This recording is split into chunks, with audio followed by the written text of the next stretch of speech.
Hello everyone, welcome to my channel. और आज की वीडियो में हम स्पेशली फॉर प्लानिंग के बारे में बात करेंगे कि अगर आपने यूपीएससी प्रिपरेशन स्टार्ट कर लिया है या करने की सोच रहे हैं तो आपकी प्लानिंग क्या होनी चाहिए। अगर आपने मेरा पहले वीडियो नहीं देखा तो आप जाके चेक कर सकते हैं। उसमें मैंने बताया कि अगर आप बिगनर्स हैं तो आपको स्टडी कैसे स्टार्ट करनी चाहिए और मेन फोकस आपके किस में होनी चाहिए, आपके पास कौन कौन से रिसोर्सेज होने चाहिए और कौन सी चीज़ें मस्ट इंपॉर्टेंट है। इससे पहले मैंने बिगनर्स की वीडियो पार्ट 1 और पार्ट 2 दोनों में बनाया है, तो वहाँ से आप जाके एक बार चेक कर लेना कि आप अगर बिगनर्स हैं तो आपके कौन कौन सी चीज़ें मस्ट है जिसके बिना आप यूपीएससी की तैयारी बिल्कुल भी स्टार्ट नहीं कर सकते हैं।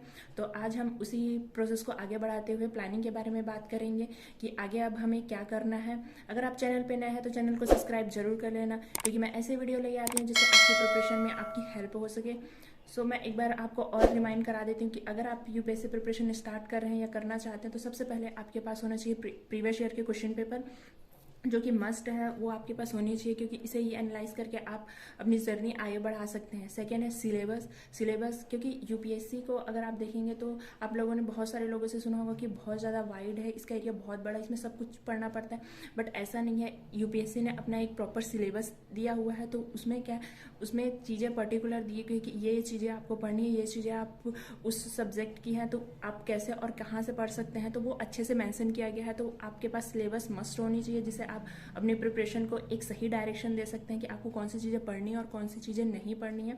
तो प्रीवियस ईयर के क्वेश्चन पेपर जो आपको बताएंगे कि किस टाइप से और किस टाइप के टॉपिक से क्वेश्चन यूपीएससी डिमांड करता है और आपको उन टॉपिक्स में ज़्यादा फोकस करने हैं, तो प्रीवियस ईयर के क्वेश्चन पेपर, सिलेबस, देन अगर आप ये दोनों चीज़ें आपके पास है और उसके बाद आपको अब स्टडी स्टार्ट करनी है, तो आपको क्या है, आपके पास सबसे पहले बुक्स होनी चाहिए, बेसिक बुक्स होनी चाहिए। और आपने बहुत सुना होगा कि एनसीईआरटी पढ़नी चाहिए, तो ये क्या है, एनसीईआरटी मस्ट है।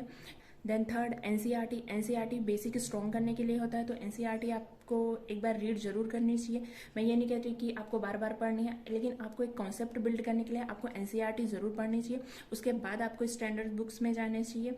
देन स्टैंडर्ड बुक्स, अगर आपने एनसीईआरटी कंप्लीट कर ली उसके बाद आप स्टैंडर्ड बुक्स में जाएंगे। मैंने सारे स्टैंडर्ड बुक्स, आपको कौन से सब्जेक्ट के लिए कौन सी बुक्स चाहिए इसके लिए भी प्रॉपर सेपरेट वीडियोस बनाई हुई है, और कौन सा बुक कैसा है और आपको कैसे परचेस करना चाहिए उसके भी सारी डिटेलिंग्स दी हुई है। तो आप एक बार चैनल पर विजिट जरूर करना, जिससे आपको ये सारी इन्फॉर्मेशन मिल जाए। तो आज की वीडियो में हम बात करेंगे आने वाले प्रीलिम्स के लिए हमारी अप्रोच कैसी होनी चाहिए। तो सबसे पहले तो आपको एनसीईआरटी खत्म करनी है, और एनसीईआरटी खत्म करने के बाद आपको बेसिक बुक्स पे जाना है। तो मेन जो एरिया होते हैं, मेन सब्जेक्ट जो कि आपको प्रीलिम्स के लिए पढ़ने होते हैं, history, geography, polity, economy, environment, science and tech and current affair. तो ये सारी चीज़ें आपको मस्ट है कि यहाँ से क्वेश्चन आएंगे और ये सब्जेक्ट आपको अच्छे से कवर होने चाहिए। तो इसके लिए अगर आपने एनसीईआरटी खत्म कर लिया है तो देन आपको स्टैंडर्ड बुक्स में जाने चाहिए। एक बार बता देती हूँ आपको कि कौन से सब्जेक्ट के लिए कौन सी बुक मस्ट है जो आपको पढ़नी है। जैसे स्पेक्ट्रम, जो कि मॉडर्न हिस्ट्री के लिए आपको पढ़नी है। पॉलिटी, एम लक्ष्मीकांत, रमेश सिंह की बुक इकोनॉमी के लिए। इन्वायरमेंट के लिए अगर आप हिंदी मीडियम से हैं तो दृष्टि की बुक बहुत अच्छी है, क्योंकि वो बहुत पतली भी है और आराम से आप उसे कवर कर सकते हैं। और अगर आप इंग्लिश मीडियम से हैं तो आप शंकर आईएएस की बुक पढ़ सकते हैं। दैन साइंस एंड टेक तो करंट अफेयर से कवर हो जाता है। मैं इसके लिए कोई स्पेसिफिक बुक नहीं पढ़ती हूँ साइंस एंड टेक के लिए। अगर आप चाहते हैं तो आप पढ़ सकते हैं, हमारी मैगजीन्स आते हैं या फिर साइंस एंड टेक से ही रिलेटेड मैगजीन्स आती है, तो आप उसे फॉलो कर सकते हैं। मैं आपको सजेस्ट करना हो तो मैं आपको यही कहूँगी कि करंट अफेयर में जो साइंस एंड टेक की जो कॉलम होती है वहाँ से आप उसे बहुत अच्छे से रिवाइज कर सकते हैं। देन करंट अफेयर तो जो जितने भी सारे सब्जेक्ट हमने पढ़े हैं उन सब से रिलेटेड करंट अफेयर आपको कवर करने हैं। तो ये जो बेसिक बुक्स है ये आपके पास मस्ट है कि ये सब आपको पढ़ने हैं।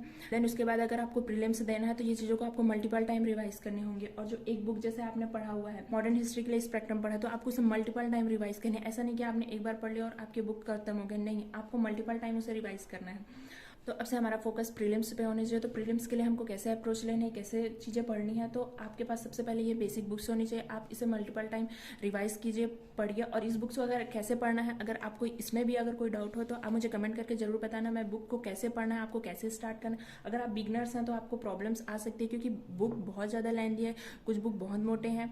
ऐसा नहीं है कि बुक्स आप नहीं पढ़ सकते, आप बहुत अच्छे से पढ़ सकते हैं। आप सेल्फ स्टडी कर रहे हैं, बट एक ट्रिक अगर आपको पता चल जाए तो आप और ज़्यादा अच्छा कर सकते हैं।